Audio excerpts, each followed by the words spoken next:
Pastor Greg here with today's devotional thought for Tuesday in Holy Week, and we are looking at how Jesus calms the storm. And it's a wonderful parable because it talks about the fact that Jesus is always attentive even when we may think that he's not.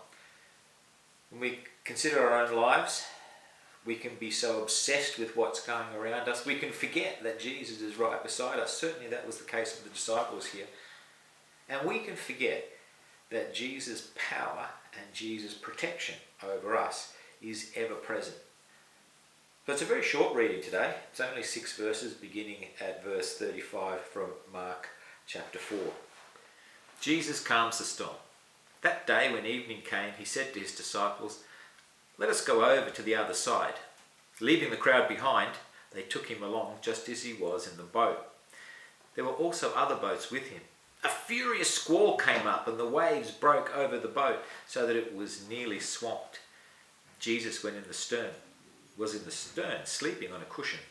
The disciples woke him and said to him, "Teacher, don't you care if we drown?" He got up, rebuked the wind, and said to the disciples, "Let the wind be quiet." Then the wind died down and it was completely calm. He said to the disciples, "Why are you so afraid? Do you still have no faith?"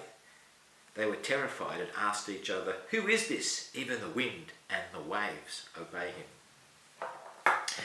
So the thought for us to meditate upon in response to the word is this: how do you react when Jesus seems to be asleep, when you need him the most?